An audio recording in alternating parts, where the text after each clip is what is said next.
ये कहानी है एक गरीब धोबी की, जो एक छोटे से गांव में अपना धोबीगिरी का काम किया करता था। धोबी के घर के हालात दिन ब दिन बिगड़ते जा रहे थे।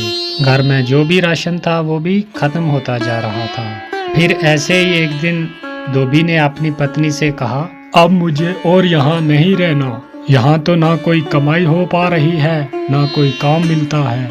अरे पड़ोस का गांव बहुत बड़ा है, अब मैं वहां जाकर अपना धोबीगिरी का काम करूंगा। कुछ दिन घर से दूर रह लूंगा, कम से कम घर का खर्चा चलाने लायक कुछ कमाई तो हो जाएगी। क्यों जी, वहाँ के लोगों के कपड़े अभी तक किसी ने धोए नहीं क्या, कि आपको वहाँ जाकर ही धोबीगिरी करनी है? अरे अपनी जन्मभूमि में रहकर दो सिक्के कमाए नहीं जाते तुमसे, कि चले पराए गांव कमाने के लिए। फिर अगले दिन सुबह चुपचाप धोबी अपने घर से निकला और दूसरे गांव की तरफ चल दिया। दोपहर होने तक वो पड़ोस के गांव में पहुंच गया। हारा थका जब धोबी वहां पड़ोस के गांव में पहुंचा तो वो हैरान रह गया ये देखकर कि उससे पहले ही वहां पर बहुत सारे धोबी हैं जो अपना काम काज कर रहे हैं। अरे यहाँ तो इतने सारे धोबी मुझसे पहले ही अपनी दुकान लगाए बैठे हैं। ऐसे मुझ अनजान धोबी के पास ग्राहक कैसे आएंगे? लगता है इस गांव से भी खाली हाथ ही लौटना पड़ेगा वापस। नहीं नहीं, खाली हाथ भी तो घर नहीं जा सकता, लेकिन क्या करूं? तभी फिर धोबी ने ग्राहकों को अपने पास बुलाने की एक तरकीब सोची। फिर उसने अपनी दुकान लगाई नदी के किनारे और वहाँ पर एक बड़ा सारा बोर्ड लगाया और बोर्ड पर बड़े बड़े शब्दों में लिख दिया, सबसे सस्ता धोबी। यहाँ हमारे कपड़े धोने के साथ साथ इस्त्री मुफ्त में की जाती है। और लोगों ने जब ये चीज़ देखी तो उन्हें कुछ नया देखने को मिला। अरे वाह, कपड़े धुलाई के साथ इस्त्री मुफ्त। अरे भाई ये लो, मेरे कपड़े ज़रा अच्छे तरीके से धो देना और साथ में अच्छी से इस्त्री भी कर देना। हाँ हाँ सेठ जी, अभी किए देता हूँ। फिर धोबी ने अच्छे तरीके से कपड़े धोकर इस्त्री करके सेठ को दे दिए। ये लीजिए, अब आपके कपड़े एकदम नए जैसे बन गए हैं। अरे भाई वाह, ये तो कमाल हो गया, सच में ये तो बिल्कुल नए जैसे लगते हैं। ऐसे ही फिर दूसरा ग्राहक आया, फिर तीसरा। उसने फिर बहुत मेहनत से काम किया। कुछ ही दिनों में उसने 5 सोने के सिक्के जमा कर लिए। आज तो मैंने बहुत सारे पैसे कमा लिए। यदि ऐसे ही काम काज चलता रहा तो मैं कुछ ही दिन में काफ़ी पैसे जमा कर लूँगा और एक घोड़ा खरीदूँगा। उनमें से 2 सोने के सिक्कों के बदले उसने एक व्यापारी से एक घोड़ा ले लिया और घर लौटने का फैसला किया। अगले दिन उसने अपना सारा सामान बांधा और घर के लिए निकल पड़ा।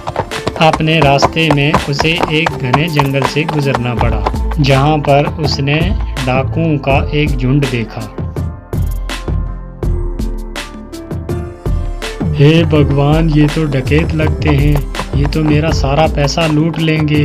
मैं एक बार फिर से गरीब हो जाऊंगा। अब मैं क्या करूं? कुछ तो करना पड़ेगा। वो धोबी बहुत चतुर था, उसने हिम्मत नहीं हारी। फिर एक तरकीब सूझी। उसने एक सोने का सिक्का लिया और घोड़े के गले में बांध दिया। फिर आगे चल पड़ा और डाकुओं ने उसे पकड़ लिया। अरे ओ, जल्दी जल्दी अपना पैसा निकालो, फटाफट करो। देखो, मैं एक गरीब धोबी हूँ, इस घोड़े के सिवा मेरे पास कुछ नहीं है। कृपया मुझे जाने दो डाकू भाई। और जैसे ही ये बोला और घोड़े ने थोड़ी गर्दन हिलाई और वो सोने का सिक्का नीचे गिर गया। अच्छा मक्कार, झूठे इंसान, तेरी हिम्मत कैसे हुई हमसे झूठ बोलने की? अगर तेरे पास पैसे नहीं हैं तो ये सोना फिर कहाँ से आया? जल्दी बोल। रुकिए रुकिए भाई, मैं अभी आपको सब सच बताता हूँ। दरअसल ये घोड़ा सोना उत्पन्न करता है, इसी वजह से मुझे सारे पैसे मिलते हैं। ठीक है, ये घोड़ा तुझे हमें देना होगा, हम तभी तुम्हें यहाँ से जिंदा जाने देंगे। नहीं नहीं, बिल्कुल नहीं। अगर मैं ये घोड़ा तुम्हें दे दूंगा तो मेरे पास तो कुछ भी नहीं बचेगा। चलो, इसके बदले हम तुम्हें 50 सोने के सिक्के देंगे। हाँ ठीक है, चलो एक बात का ध्यान रखना, कि बारी बारी के साथ इस घोड़े को अपने पास रखना, वरना आखिर में तुम पैसे के लिए लड़ते ही रह जाओगे। धोबी ने घोड़ा बेच दिया और अपने घर की तरफ चल पड़ा और वो बहुत खुश था कि उसे सोने के काफ़ी सिक्के मिल गए और उन पैसों से उसने अपने गांव में थोड़ी सी ज़मीन खरीदी। और इसी बीच वो डकैत भी उस घोड़े को लेकर अपने अड्डे पे पहुंच गए। वहां डकैतों के सरदार ने अपने आदमियों से कहा, इस गिरोह के सरगना होने के नाते इस घोड़े को सबसे पहले मैं ही अपने पास रखूंगा। उन सब ने सरदार की बात मान ली और घोड़ा सरदार अपने साथ लेकर रात चला गया। अगली सुबह जब वो उठा तो उसने देखा कि उसके अस्तबल में कुछ भी नहीं था। उसने पूरा अस्तबल सही से देखा, वहां कुछ भी नजर न आया और वो जान गया कि उस धोबी ने उसको बेवकूफ़ बना दिया। इस बीच एक और डकैत वहां पर आया। सरदार, आपको सोना मिला, हमें भी ज़रा बताइए कि घोड़े ने कितना सोना उत्पन्न किया, कितने सिक्के मिले आपको? तुम खुद ही पता लगा लोगे जब ये घोड़ा आज रात तुम्हारे पास रहेगा, ठीक है? और सरदार ने किसी से कुछ नहीं कहा क्योंकि वो किसी के सामने बेवकूफ़ नहीं बनना चाहता था। फिर एक एक करके सभी डकैतों ने घोड़े को अपने पास रखा, पर उसमें से किसी को कुछ भी नहीं मिला और वो सब समझ गए कि उन्हें उस धोबी ने बेवकूफ़ बनाया है। अरे दोस्तों, उस धोबी ने हमें बेवकूफ़ बनाया है, अब हम उसे सबक सिखाएंगे। सरदार, उसने ये साधारण सा घोड़ा हमें 50 सोने के सिक्कों के बदले दिया है, बहुत बड़ा धोखा हो गया। हम उससे अपना पैसा वापस लेंगे सारा और हमें धोखा देने की जुर्रत की सजा देंगे उसको। हाँ, चलो चलो। फिर वो सब उस धोबी की घर की तरफ निकल पड़े और धोबी ने उन सब को अपने घर की तरफ आते हुए देख लिया। फिर धोबी अपने घर गया जल्दी जल्दी और अपनी पत्नी से बोला, मेरी बात ध्यान से सुनो, अभी डकैतों का झुंड एक यहाँ पर आएगा। जब वो मेरे बारे में पूछे तो उनसे कहना कि मैं घर पे नहीं हूँ, खेतों में काम कर रहा हूँ। ये बोलकर वो अपने घर के पीछे छुप गया। कुछ देर के बाद वो डकैत वहां आ पहुंचे। वो धोबी कहाँ है? हम उससे बात करना चाहते हैं, जल्दी बुलाओ उसे। वो तो अपने खेत में गए हुए हैं काम करने के लिए। रुको, मैं अपनी बकरी को भेजती हूँ उन्हें बुलाने के लिए।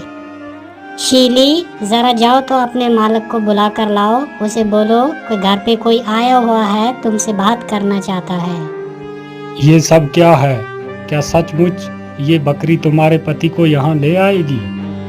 जरूर, ये हर बात समझती है। मुझे जब भी बुलावा भेजना होता है तो मैं इसे ही भेजती हूँ और ये फौरन बुला कर ले आती है। डकैत धोबी की पत्नी से बात कर रहे थे, तभी वहाँ पर धोबी आन पहुँचा।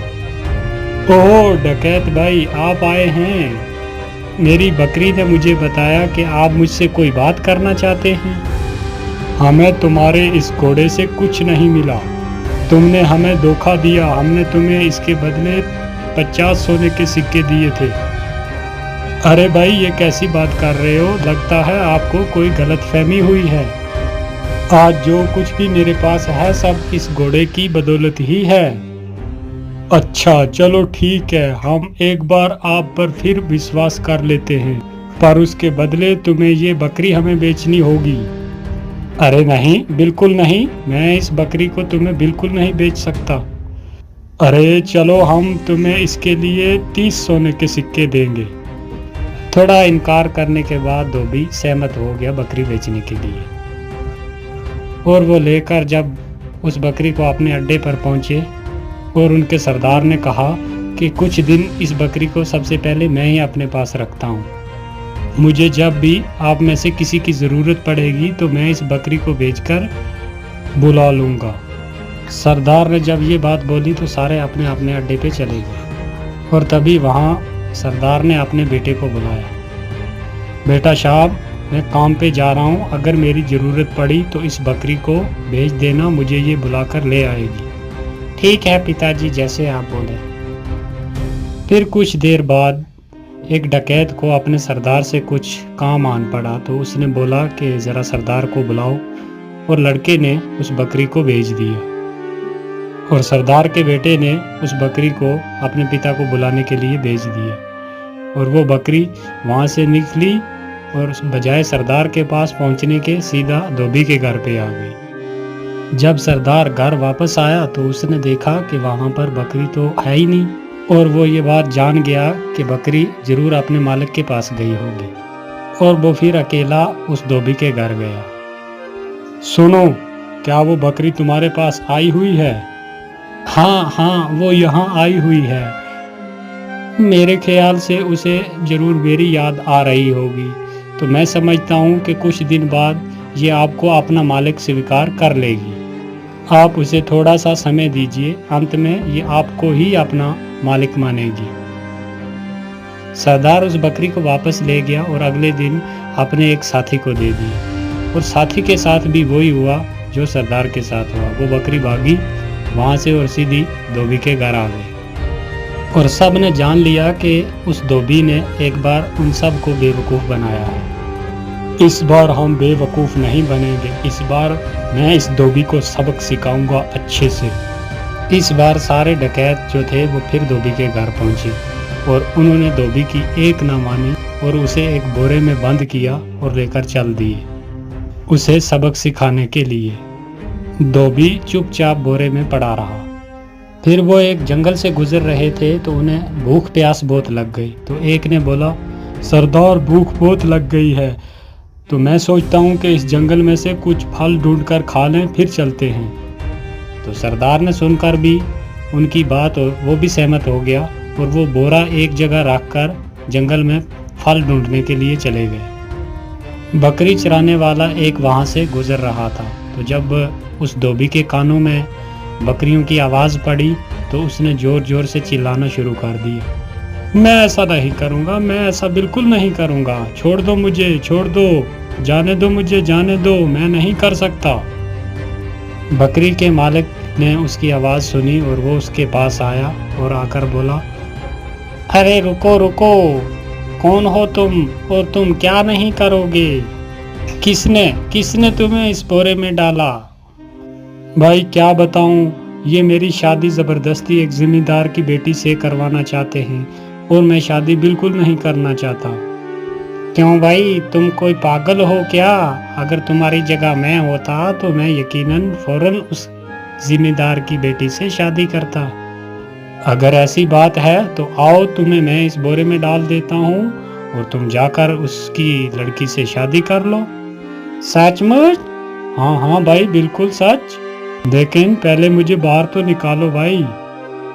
बकरियों के मालिक ने उसको बाहर निकाला और खुद उस बोरे में चला गया और धोबी ने उसे बांध दिया और उसकी बकरियों को लेकर वापस चला आया। वो डकैत वापस आए जब तो उन्होंने वो बोरा उठाया और लेकर चल दिए और जाकर एक नदी में फेंक दिया। नदी में फेंक कर वो वापस आ रहे थे, उन्होंने धोबी को बकरियों के साथ देखा और वो हैरान रह गए। अरे तुम यहाँ क्या कर रहे हो? यहाँ कैसे पहुँचे तुम? डकैत भाई, उस नदी के नीचे एक जादुई स्थान था और वहाँ पर बहुत सारा सोना है और मैंने थोड़ा सा उठाया और जिसकी कुछ ये बकरियाँ खरीदी और अपने घर जा रहा हूँ।